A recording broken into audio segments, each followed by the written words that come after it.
June 24. 1953 summer കാലം. അന്നൊരു ഞായറാഴ്ചയായിരുന്നു. സമയം ഏകദേശം മധ്യാഹ്നത്തിലോടടുത്തു. അമേരിക്കയിലെ പ്രസിദ്ധമായ ഷിക്കാഗോ നഗരത്തിലെ സെൻട്രൽ റെയിൽവേ സ്റ്റേഷനിൽ അന്ന് അഭൂതപൂർവമായ ഒരു തിരക്ക്. നഗരാധ്യക്ഷൻ ഉൾപ്പെടെ പ്രമുഖരായിട്ടുള്ള പലരും പ്ലാറ്റ്ഫോമിൽ ഏതോ ഒരു വിശിഷ്ട അതിഥിയെ സ്വീകരിക്കാനെന്ന രീതിയിൽ ഉദ്യോഗത്തോടുകൂടി കാത്തു നിൽക്കുന്നു. തീവണ്ടി സമയത്തിന് തന്നെ എത്തിച്ചേർന്നു. ക്യാബിനിൽ നിന്ന് സുസ്മേരവദനായി ഒരു മനുഷ്യൻ ഇതാ ഇറങ്ങി വരുന്നു. അദ്ദേഹത്തിന് 6 അടി 4 ഇഞ്ച് ഉയരമുണ്ട്. 78 വയസ്സ് പ്രായം തോന്നും. സുസ്മേരവദനാണ് എന്നൊരിക്കലും അല്പം ഗൗരവ മുഖഭാവമാണ് അദ്ദേഹത്തിന്. അദ്ദേഹം പ്ലാറ്റ്ഫോമിൽ എത്തിയതോടുകൂടി വലിയ തിരക്ക്. അദ്ദേഹത്തിന് ഹസ്തദാനം കൊടുക്കാൻ വേണ്ടിയിട്ട് തിക്കും തിരക്കും, പൂച്ചെണ്ടുകൾ സമ്മാനിക്കാൻ വേണ്ടി ക്യാമറ കണ്ണുകൾ മിന്നി മറഞ്ഞു. എല്ലാവർക്കും വലിയ തിരക്ക് അദ്ദേഹത്തെ സ്വീകരിക്കാൻ. ആരാണെന്നറിയാമോ അദ്ദേഹം? 1952 സമാധാനത്തിന് ഉള്ള നോബൽ സമ്മാന ജേതാവായ ഡോക്ടർ ആൽബർട്ട് ഫൈസറാണ് അദ്ദേഹം. അദ്ദേഹത്തെ നഗരത്തിൽ സ്വീകരിച്ച പൗരസ്വീകരണം നൽകുന്നതിന് വേണ്ടി അകമ്പടി സേവിക്കാൻ വേണ്ടി വന്നെത്തിയിരിക്കുന്ന പ്രമുഖരാണ് ഈ പ്ലാറ്റ്ഫോമിൽ തടിച്ചുകൂടിയിരിക്കുന്ന ആളുകൾ. തന്റെ ആരാധക വൃന്ദത്തോട് അദ്ദേഹം കുശലങ്ങള് കൈമാറുന്നതിന് ഇടയിൽ അല്പം അകലെ എന്തോ അദ്ദേഹം നോക്കുന്നതായിട്ട് കണ്ടു. അദ്ദേഹം പറഞ്ഞു, excuse me, I will join you just now. ഞാൻ ഉടനെ തന്നെ നിങ്ങളുടെ അടുത്തേക്ക് വരും എന്ന് പറഞ്ഞുകൊണ്ട് അദ്ദേഹം ആ സമൂഹത്തെ വിട്ടു. ആളുകൾ നോക്കി നിന്നു.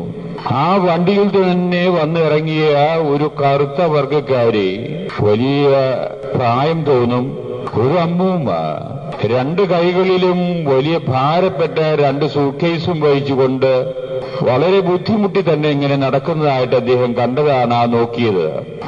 അദ്ദേഹം ഉടനെ തന്നെ ആ അമ്മൂമ്മയുടെ അടുത്തേക്ക് ചെന്ന്, മേ ഐ ഹെൽപ്പ് യു, ഞാൻ സഹായിക്കട്ടെയോ എന്ന് പറഞ്ഞുകൊണ്ട് ആ 2 കൈകളിൽ നിന്നും ഭാരമുള്ള സുട്ട്കേസ് വാങ്ങി ആ അമ്മൂമ്മയ്ക്ക് പോകേണ്ട ബസ് കണ്ടെത്തി. ആ ബസ്സിൽ അമ്മൂമ്മയെ കയറ്റി ആ സുട്ട്കേസ് വെക്കേണ്ട സ്ഥലത്തൊക്കെ വെച്ചതിന് ശേഷം യാത്രാമംഗളങ്ങളും നൽകിക്കൊണ്ട് അദ്ദേഹം ഉടനെ തന്നെ തന്റെ ആരാധകാ വൃന്ദത്തിലേക്ക് കടന്നു വരികയാണ്. അദ്ദേഹം ഒരു അമേരിക്കൻ പൗരനല്ലായിരുന്നു. ജർമ്മനിയിലെ കുലീനമായിട്ടുള്ള ഒരു ക്രൈസ്തവ കുടുംബത്തിൽ, പുരാതനമായിട്ടുള്ളൊരു ക്രൈസ്തവ കുടുംബത്തിൽ ജനിച്ച ഡോക്ടർ ആൽബർട്ട് ഫൈസർ അദ്ദേഹത്തിന്റെ ബാല്യ കൗമാരങ്ങളൊക്കെ പിന്നിട്ടതിന് ശേഷം അദ്ദേഹം ഉന്നത വിദ്യാഭ്യാസ രംഗത്തിലേക്ക് കടന്നു വന്ന 3 വിഷയങ്ങളിൽ ഡോക്ടറേറ്റ് സമ്പാദിച്ചുള്ള പണ്ഡിതനാണ് അദ്ദേഹം. തത്വശാസ്ത്രത്തിൽ, ദൈവശാസ്ത്രത്തിൽ, സംഗീതത്തിൽ. ഈ 3 വിഷയങ്ങളിലും ട്രിപ്പിൾ ഡോക്ടറേറ്റ് കരസ്ഥമാക്കിയ പണ്ഡിതനായിട്ടുള്ള ഡോക്ടർ ആൽബർട്ട് ഫൈസർ. അന്ന് ജർമ്മനിയിൽ അദ്ദേഹത്തിന്റെ താമസം വളരെ സുന്ദരമായിരുന്നു. വളരെ സമ്പന്നമായിട്ടുള്ളൊരു രാഷ്ട്രമായിരുന്നു. അന്ന് ജർമ്മനി ഇന്നത്തേക്കാൾ കൂടുതൽ സമ്പത്തും ഐശ്വര്യവും നിറഞ്ഞിരുന്ന ഒരു രാജ്യം. അദ്ദേഹം ഇങ്ങനെയാണ് ചിന്തിച്ചത്, തനിക്ക് ഇവിടെ ജീവിക്കാൻ വളരെ സുഖകരമായിട്ടുള്ള അന്തരീക്ഷം. പക്ഷേ അദ്ദേഹത്തിന്റെ അന്നത്തെ അറിവനുസരിച്ച് അതിൽ ഒരു അംശം പോലും ജീവിതത്തിൽ അനുഭവിക്കാൻ ഇടവരാത്ത ദുരിതപൂർണമായിട്ടുള്ള ജീവിതം കഴിക്കാൻ വിധിക്കപ്പെട്ടിട്ടുള്ള ഒരു ജനവിഭാഗമാണ് ആഫ്രിക്കൻ ജനത എന്ന അദ്ദേഹത്തിന്റെ അന്നത്തെ അറിവ് അനുസരിച്ച് അദ്ദേഹം ഇങ്ങനെ തീരുമാനിച്ചു. തന്റെ പ്രവർത്തനത്തിന്റെ മേഖല ജർമ്മനി എന്നതിന് അപ്പുറം ആഫ്രിക്കയിലേക്ക് അദ്ദേഹം പോവുകയാണ്. ആഫ്രിക്കൻ ജനതയുടെ ദുരാവസ്ഥയ്ക്ക് തന്നാലാകുന്നതൊക്കെ ചെയ്യാൻ വേണ്ടിയുള്ള വലിയ ആഗ്രഹത്തിന്റെ അടിസ്ഥാനത്തിലാണ് അദ്ദേഹം ആഫ്രിക്കയിലേക്ക് പ്രവർത്തനങ്ങൾ മാറ്റിയത്. അവിടെ ചെന്ന് അദ്ദേഹം ചുറ്റുപാടുകൾ മനസ്സിലാക്കിയപ്പോ അവിടുത്തെ ജനത വളരെ ദുരിതപൂർണമായിട്ടുള്ള സ്ഥിതിവിശേഷത്തിലാണ് ജീവിക്കുന്നതെന്ന് അദ്ദേഹത്തിന് മനസ്സിലായി. അദ്ദേഹം അധികം താമസിക്കാതെ തന്നെ ദി ബ്രദർഹുഡ് ഓഫ് നേഷൻസ് എന്ന് പറയുന്ന ഒരു പ്രസ്ഥാനത്തിന് രൂപം കൊടുക്കുകയാണ്. അതിന് രാജ്യങ്ങളുടെ സഹോദര്യം എന്ന് നമുക്ക് വേണമെങ്കിൽ വിളിക്കാം. അദ്ദേഹത്തിന്റെ ലക്ഷ്യം ഇതായിരുന്നു, വികസിത രാജ്യങ്ങളെ ആഫ്രിക്കൻ ജനതയിലേക്ക് ആകർഷിക്കണം. അങ്ങനെ ആഫ്രിക്കൻ ജനതയുടെ ദുരിതപൂർണമായ ജീവിതത്തിന് സാധിക്കുന്നത്ര ഒരു വിമുക്തി നൽകാൻ സാധിക്കുക എന്നുള്ളതായിരുന്നു ഈ പ്രസ്ഥാനം രൂപം കൊടുക്കുന്നതിന് അദ്ദേഹത്തെ പ്രേരിപ്പിച്ചത്. The brotherhood of Nations. അദ്ദേഹം അതിൽ ആത്മാർത്ഥമായിട്ട് പ്രവർത്തിച്ചു. ആ പ്രവർത്തനത്തിന്റെ അംഗീകാരം എന്ന നിലയിലാണ് അദ്ദേഹത്തിന് നോബൽ സമ്മാനത്തിന് അർഹനായത്. 1952 സമാധാനത്തിന് വേണ്ടിയുള്ള നോബൽ സമ്മാന ജേതാവാണ് ഡോക്ടർ ആൽബർട്ട് പ്രൈസ്. അദ്ദേഹം തിരിച്ചു വന്ന് അങ്ങനെ തന്റെ ആരാധക വൃന്ദത്തോട് വീണ്ടും കുശലങ്ങൾ കൈമാറുന്നതിനിടയിൽ അവിടെ കൂടിയിരുന്ന പ്രമുഖരായിട്ടുള്ള ആളുകളിൽ ഒരുവൻ ഇങ്ങനൊരു കമന്റ് പാസാക്കി. In my life, I see for the first time a sermon walking. അവിടെ ഷിക്കാഗോ നഗരത്തിലെ റെയിൽവേ സ്റ്റേഷനിൽ തടിച്ചുകൂടിയിരുന്ന പ്രമുഖരിൽ ഒരുവൻ അവിടെയുണ്ടായിരുന്ന മാധ്യമപ്രവർത്തകനോട് നടത്തിയ ഒരു കമന്റായിരുന്നു അത്. I see for the first time in my life a sermon walking. ഇതായിരുന്നു അദ്ദേഹം ഉപയോഗിച്ച വാക്ക്. എന്റെ ജീവിതത്തിൽ ഞാൻ ആദ്യമായിട്ട് കാണുന്നു നടക്കുന്നൊരു പ്രസംഗം. അദ്ദേഹം ഒരുപാട് പ്രസംഗങ്ങൾ കേട്ടിട്ടുണ്ട്, കണ്ടിട്ടുണ്ട്. പക്ഷെ നടക്കുന്ന പ്രസംഗം അദ്ദേഹം കണ്ടിട്ടില്ല എന്നാണ് അദ്ദേഹം പറയുന്നത്. I see for the first time a sermon walking. പറയുന്ന വാക്യങ്ങളൊക്കെ സാധാരണ രീതിയിൽ നടന്നു കാണാറില്ല എന്നാണ് അതിന്റെ ധ്വനി.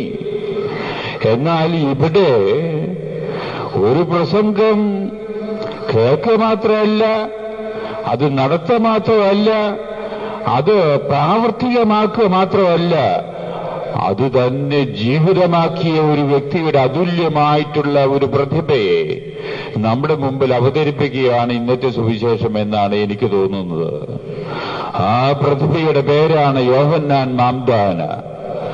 യൂദയ രാജ്യത്ത് സാമാന്യം സാമ്പത്തികമായിട്ട് ഭദ്രതയുള്ള ഒരു കുടുംബത്തിലാണ് സഖറിയാസ് എലിസബത്ത് ദമ്പതികളുടെ വാർദ്ധക്യത്തിൽ ജനിച്ച ഓമനപുത്രനായ ജോൺ. അദ്ദേഹത്തിന് അന്ന് അടിച്ചു പൊളിച്ച് ജീവിക്കാവുന്ന ഒരു സാഹചര്യമായിരുന്നു വീട്ടിലും നാട്ടിലും ഉണ്ടായിരുന്നത്. അങ്ങനെ അടിച്ചു പൊളിച്ചുള്ളൊരു ജീവിതത്തിന് പകരം തീർത്തും തത്വാധിഷ്ഠിതമായിട്ടുള്ളൊരു ജീവിതം നയിക്കാൻ ഇടവന്ന അതുല്യമായിട്ടുള്ളൊരു പ്രതിഭയാണ് യോഹന്നാൻ മാംദാന. ആ പ്രതിഭയാണ് നമ്മുടെ മുമ്പിൽ ഇന്ന് അവതരിപ്പിക്കുന്നത്, നമ്മുടെ ജീവിതത്തിൽ ഒരു മാതൃക എന്ന നിലയിൽ. ഇദ്ദേഹത്തെ പറ്റിയാണ് ലോകത്തിന്റെ രക്ഷകൻ തന്നെയായി ദൈവത്തിന്റെ സാക്ഷാൽ പുത്രനായിട്ട് ഈ മണ്ണിലേക്ക് ഇറങ്ങിവന്ന യേശുക്രിസ്തു ഒരിക്കൽ പറഞ്ഞത്, യോഹന്നാൻ കാറ്റത്താടുന്ന ഞാങ്ങണയല്ല, അദ്ദേഹം ധീരോദാത്തമായി ജീവിക്കാൻ കെൽപ്പുള്ള പ്രവാചക ശ്രേഷ്ഠനാണ്.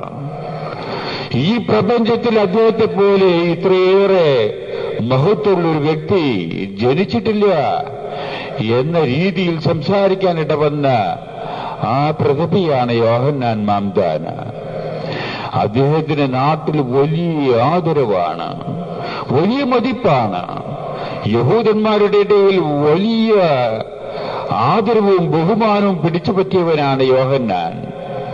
ഇങ്ങനെ പിടിച്ചുപറ്റി സമൂഹത്തിൽ നിറഞ്ഞു നിൽക്കുന്ന അവസരത്തിൽ യഹൂദന്മാരുടെ മേൽത്തട്ടുകാരായി പരിഗണിക്കപ്പെട്ടിരുന്ന ഫരീസയര് പ്രത്യേകം തെരഞ്ഞെടുത്ത ഒരു സംഘത്തെ, ആ സംഘത്തിൽ ഈ പുരോഹിതന്മാരുണ്ട്, ലേവായരുണ്ട്, ദേവാലയവുമായിട്ട് ബന്ധപ്പെട്ട പ്രമുഖരായിട്ടുള്ള അംഗങ്ങൾ ഉൾപ്പെടുന്ന ഒരു സംഘത്തെ പറഞ്ഞയക്കുകയാണ് യോഹന്നാന്റെ അടുത്തേക്ക്. ഇത്രയേറെ ആദരവും മതിപ്പും ജനസമൂഹത്തിൽ പിടിച്ചുപറ്റാൻ ഇടവന്ന ആ യോഹന്നാനെ പറ്റി കൂടുതൽ മനസ്സിലാക്കുന്നതിന് വേണ്ടിയാണ് ഫരീസയരായിട്ടുള്ള ആളുകൾ ഈ നിവേദക സംഘത്തെ യോഹന്നാന്റെ അടുത്തേക്ക് പറഞ്ഞയക്കുന്നത്. ഇതാണ് ഇന്നത്തെ സുവിശേഷം നാം ഇപ്പൊ വായിച്ചു കേട്ടത്. ആ സംഘം യോഹന്നാനെ സമീപിച്ചുകൊണ്ട് അതിലെ വക്താവ് യോഹന്നാനോട് ചോദിക്കുന്നു, റബ്ബി, അങ്ങ് ആരാണ്? ഞങ്ങളുടെ മത നിയമമനുസരിച്ച് യഹോവേ ലോകത്തെ രക്ഷിക്കാൻ വേണ്ടി ഒരു രക്ഷകനെ പറഞ്ഞയക്കുമെന്ന് മതഗ്രന്ഥങ്ങൾ സാക്ഷ്യപ്പെടുത്തുന്നുണ്ട്. നിങ്ങളുടെ മതത്തില് അങ്ങനെ ഒരു വിശ്വാസം നിലനിൽക്കുന്നുണ്ട്. ആ രക്ഷകനായിട്ട് ഈ ലോകത്തിലേക്ക് കടന്നു വരാൻ പോകുന്ന ആ വ്യക്തിയെ ക്രിസ്തു എന്നാണ് വിളിക്കപ്പെടാൻ പോകുന്നത്. അഭിഷേകം ചെയ്യപ്പെട്ടവൻ എന്ന അർത്ഥമാണ് ക്രിസ്തു എന്നതിന്. ഇതൊക്കെ ഞങ്ങൾക്കറിയാം. അങ്ങ് വരാനിരിക്കുന്ന ക്രിസ്തു തന്നെയാണോ? ഇതാണ് ആ നിവേദക സംഘത്തിന്റെ വക്താവ് അദ്ദേഹത്തിനോട് ചോദിച്ചത്. അതിന് ഉത്തരമായിട്ട് യോഹന്നാൻ പറയുന്നു, ഞാൻ ക്രിസ്തുവല്ല. അസന്നിഗ്ധമായ ഭാഷയിൽ അദ്ദേഹം വെളിപ്പെടുത്തുകയാണ്, ഞാൻ ക്രിസ്തുവല്ല. ഉടനെ ആ സംഘത്തിലുള്ള വക്താവ് ചോദിക്കുന്നു, എങ്കിൽ പ്രവാചക ശ്രേഷ്ഠനായ ഏലിയ ആണോ അങ്ങ്? ഉത്തരം, ഞാൻ ഏലിയ അല്ല. എങ്കിൽ പിന്നെ പ്രവാചകന്മാരിൽ ആരെങ്കിലും ആയിരിക്കും താങ്കൾ? ആരാണ്? ഉത്തരം, ഞാൻ പ്രവാചക ഗണത്തിലേ പെട്ടവനല്ല. ഉടനെ ഇവരുടെ ചോദ്യം, താങ്കൾ ക്രിസ്തു അല്ല, ഏലിയ അല്ല, പ്രവാചകന്മാരിൽ ആരുമല്ല, താങ്കൾ ആരാണ് പിന്നെ? യോഹന്നാന്റെ ഉത്തരം, എനിക്ക് പിന്നാലെ വരാനിരിക്കുന്നവനെ നിങ്ങളുടെ മുമ്പിൽ അവതരിപ്പിക്കാൻ വേണ്ടി, പരിചയപ്പെടുത്താൻ വേണ്ടി, അവര് വഴി ഒരുക്കാൻ വേണ്ടി അയക്കപ്പെട്ട മരുഭൂമിയിൽ വിളിച്ചു പറയുന്ന ഒരു ശബ്ദമാണ് ഞാൻ. മരുഭൂമിയിൽ വിളിച്ചു പറയുന്ന ശബ്ദവും. അങ്ങനെയാണെങ്കിൽ താങ്കൾ എന്തുകൊണ്ട് ജനങ്ങൾക്ക് സ്നാനം നൽകി? അവരുടെ വീണ്ടുമുള്ള ചോദ്യം. യോഹന്നാന്റെ ഉത്തരം, ഞാൻ ജലത്താലാണ് ജനങ്ങളെ സ്നാനം നൽകിയത്. പക്ഷേ നിങ്ങളുടെ ഇടയിൽ ഒരുവൻ നിൽപ്പുണ്ട്, നിങ്ങൾ അറിയാത്തവൻ. അവൻ നിങ്ങൾക്ക് പരിശുദ്ധാത്മാവ് കൊണ്ട് സ്നാനം നൽകും. ദൈവത്തിന്റെ അഭിഷിക്തൻ അവനാണ്. അവനെ നിങ്ങൾക്ക് പരിചയപ്പെടുത്താൻ വേണ്ടി മാത്രം നിയോഗിക്കപ്പെട്ട ദാസനാണ് ഞാൻ. അവനാണ് അഭിഷിക്തൻ, അവനാണ് വലിയവൻ. അവന്റെ ചെരുപ്പിന്റെ വാറഴിക്കാൻ പോലും ഞാൻ യോഗ്യനല്ല. അവനെയാണ് നിങ്ങൾ ശ്രവിക്കേണ്ടത്. യോഹന്നാന്റെ ഈ ഭാഷണം മക്കളെ വെറുതെ വാചകമടിയല്ലായിരുന്നു. ജീവിതത്തിൽ അത് അനുവർത്തിക്കുന്ന ഒരു മനുഷ്യന്റെ വാക്കുകളാണ് ഇവിടെ കേൾക്കുന്നത്. അങ്ങനെ ജീവിതത്തിൽ പ്രാവർത്തികമാക്കാൻ വന്ന ഒരു മനുഷ്യനെ ആയിരുന്നു ഞാൻ ആരംഭത്തിൽ നിങ്ങളുടെ മുമ്പിൽ അവതരിപ്പിച്ചത്. അദ്ദേഹത്തെ ലോകം അംഗീകരിച്ചു, നോബൽ സമ്മാനം നൽകിക്കൊണ്ട്. ഇദ്ദേഹത്തെ സർവപ്രപഞ്ചത്തിന്റെയും അധിപനായ ദൈവം അംഗീകരിക്കുന്നു. ഇത് മഹത്വക്കളിൽ മഹത്വം ഉള്ള മനുഷ്യൻ യോഹന്നാൻ മാംദാന അംഗീകാര മുദ്ര ചാർത്തുകയാണ്. ഇദ്ദേഹം ജീവൻ തന്നെ അദ്ദേഹത്തിന്റെ സന്ദേശമാക്കി പകർത്തിയവനാണ്. ഒരിക്കൽ ജീവിതത്തിൽ ഒരു അവസരം കിട്ടി. ആ അവസരം ഇതായിരുന്നു. യോർദാൻ നദീ തടമായിരുന്നു അദ്ദേഹത്തിന്റെ പ്രസംഗവേദി എന്ന് നമുക്കറിയാം. അങ്ങനെ അദ്ദേഹം ജനങ്ങളെ പഠിപ്പിച്ചുകൊണ്ടിരിക്കുന്നു. എന്നാൽ ആ കാലഘട്ടത്തിൽ വന്ന പുതിയൊരു പ്രാസംഗികൻ, പുതിയൊരു പ്രവാചകൻ ആ നദീതടത്തിൽ തന്നെ രംഗപ്രവേശം ചെയ്തിരിക്കുന്നു. യേശു എന്നാണ് ജനങ്ങളെല്ലാവരും വിളിക്കുന്നത്. അദ്ദേഹം പ്രഭാഷണം ആരംഭിച്ചിരിക്കുന്നു. അദ്ദേഹത്തിന്റെ പ്രഭാഷണം കേൾക്കാൻ വേണ്ടി യോഹന്നാന്റെ തട്ടകത്തിൽ നിന്ന് ആളുകൾ അങ്ങോട്ടേക്ക് ഓടുന്നു. തീർത്തും സ്വാഭാവികമായിട്ട് യോഹന്നാന്റെ ശിഷ്യന്മാർക്കും അനുയായികൾക്കും അത് രസിച്ചില്ല. തങ്ങളുടെ ഗുരുവിന്റെ തട്ടകത്തിൽ നിന്ന് ശ്രോതാക്കളായിട്ടുള്ള ആളുകള് യേശുവാകുന്ന ആ പ്രവാചകന്റെ ശബ്ദം കേൾക്കുന്നതിന് വേണ്ടി അങ്ങോട്ട് ഓടുന്നു. തീർത്തും അവർക്ക് രസിച്ചില്ല. അങ്ങനെ രസിക്കാതിരുന്ന അവസരത്തില് അവർക്ക് വീണ് കിട്ടിയ ഒരു അവസരം. ഈ രണ്ട് സമൂഹത്തിലും പെട്ട ആളുകൾ തമ്മിൽ ഒരു ശണ്ട, ഒരു കശപിശ, അതും മതത്തിന്റെ പേരിൽ തന്നെ ഉള്ളൊരു കശപിശ. ഈ കശപിശ മുതലെടുക്കാമെന്ന് വിചാരിച്ചുകൊണ്ട് യോഹന്നാന്റെ ശിഷ്യന്മാരായിട്ടുള്ള ആളുകളിൽ ഒരു പ്രമുഖ സമൂഹം യോഹന്നാനെ സമീപിച്ചുകൊണ്ട് ചോദിക്കുകയാണ്, പ്രഭു, അങ്ങയുടെ ശ്രോതാക്കളായിട്ടുള്ള ആളുകള് കുറച്ചു നാളുകളായിട്ട് ഇതേ നദീതടത്തിൽ തന്നെ ആ പ്രസംഗം ആരംഭിച്ചിരിക്കുന്ന യുവാവായിട്ടുള്ളൊരു മനുഷ്യന്റെ പ്രസംഗം കേൾക്കാൻ വേണ്ടി പോകുന്നത് അങ്ങ് ശ്രദ്ധിച്ചിട്ടുണ്ടോ? ആളുകൾ അങ്ങോട്ടേക്കാണ് പോകുന്നത്. ഇത് ഈ തരത്തിൽ പോകാൻ അനുവദിക്കരുത്. അങ്ങയെ ഞങ്ങൾക്കറിയാം. അങ്ങ് ഞങ്ങളുടെ ഈശ്വര തുല്യമായിട്ടുള്ള വ്യക്തിയാണ്, ഗുരുവാണ്. അങ്ങയുടെ തട്ടകത്തിൽ നിന്ന് ആളുകൾ ഇതാ പുതിയതായിട്ടുള്ള ഒരു പ്രാസംഗികൻ വന്നിരിക്കുന്ന അദ്ദേഹത്തിന്റെ തട്ടകത്തിലേക്ക് പോകാൻ അനുവദിക്കരുത്. ഇത് ഇവിടെ നിർത്തണം. ഇതായിരുന്നു അവരുടെ അപേക്ഷ.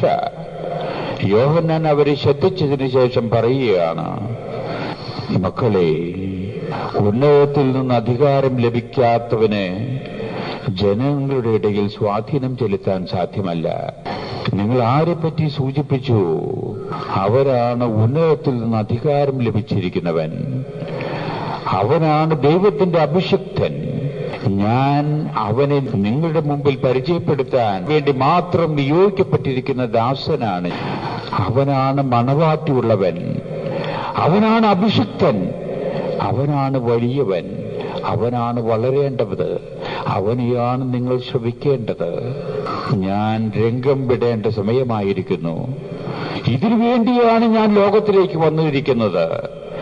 ഇത് നടത്തിക്കൊണ്ടിരിക്കുന്നതിനിടയിൽ തന്നെ അത് സംഭവിച്ചുകൊണ്ടിരിക്കുന്നു എന്നുള്ളതിൽ ഞാൻ അതീവ സന്തുഷ്ടനാണ്. ഇരച്ചു കയറി വന്ന ആ ഏഷ്ണി അവിടെ നിന്നു ശാന്തമായി. ഇതാണ് യോഹന്നാൻ. ജീവിതത്തിൽ ഉടനീളം ജീവിതത്തിൽ തന്നെ ജീവിതമാക്കി മാറ്റിയവനാണ് യോഹന്നാൻ. തന്നെ പറ്റിയുള്ള ചിന്തകള്, ഭാവങ്ങള് വളരെ വിനീതമായിട്ടുള്ള ഭാവങ്ങള്. ഞാൻ വെറും വിനീതമായിട്ടുള്ളൊരു ദാസൻ. എന്നാൽ അതേ സമയത്ത് അവരനെ പറ്റിയുള്ള ചിന്ത അതിശ്രേഷ്ഠം. അവനാണ് വലിയവൻ. അവന്റെ ചെരുപ്പ് ചുമക്കാൻ പോലും ഞാൻ യോഗ്യനല്ല. ഇത് വെറുതെ ആളുകളെ കയ്യിലെടുക്കുന്ന വാക്കുകളല്ല, ജീവിതത്തിൽ കൂടെ അനുവർത്തിക്കാൻ ഇടവന്ന ഒരു അതുല്യ പ്രതിഭയാണ് യോഹന്നാൻ. ഈ യോഹന്നാനെ നമ്മുടെ മുമ്പിൽ ഇന്ന് അവതരിപ്പിക്കാൻ കാരണം, ധനുഹാ തിരുനാളിന്റെ ആ കാലഘട്ടത്തിലെ 2ാം ഞായറാഴ്ചയായി ഇന്ന് യേശുവിനെ നമ്മുടേതായിട്ടുള്ള സാഹചര്യങ്ങളിൽ വെളിപ്പെടുത്താൻ വേണ്ടി നിയോഗിക്കപ്പെട്ടിരിക്കുന്ന കാലഘട്ടമായതുകൊണ്ട് ആ വെളിപ്പെടുത്തുന്ന രീതി ഈ തരത്തിലൊക്കെ ആയിരിക്കണമെന്ന് നമ്മളെ ഓർമ്മപ്പെടുത്തുകയാണ് സഭ. അവനവനെ പറ്റിയുള്ള ഭാവം വളരെ വിനീതമായിട്ടുള്ളൊരു ഭാവം, എന്നാൽ അപരനെ പറ്റിയുള്ള ഭാവം വളരെ വളരെ ഉദാത്തമായിട്ടുള്ള ഭാവം. ആ ഭാവങ്ങൾ തന്നെ ജീവിക്കുന്ന ഒരു വ്യക്തി നമ്മുടെ ജീവിതത്തിന്റെ റോൾ മോഡൽ എന്ന രീതിയിൽ നമ്മുടെ മുമ്പിൽ അവതരിപ്പിക്കുകയാണ് സഭ ഇന്ന്. നമ്മുടെ ജീവിതത്തിലും മാതൃകയാക്കാൻ വേണ്ടി നമുക്ക് സാധിക്കുന്ന രീതിയിൽ നമ്മുടേതായിട്ടുള്ള ജീവിതത്തിൽ ഓർത്ത് ലഭിക്കുന്ന അവസരങ്ങളിൽ അതിൻ്റെതായിട്ടുള്ള സ്ഫുലനങ്ങള്, ചലനങ്ങള് നിരന്തരം സാധിച്ചില്ലെങ്കിൽ തന്നെ എപ്പോഴെങ്കിലുമൊക്കെ സാധിക്കാനിട വന്നാൽ അത്രയ്ക്കെങ്കിലും നമ്മുടെ ജീവിതം ധന്യമാകുമെന്ന് നമുക്ക് ഓർക്കാം.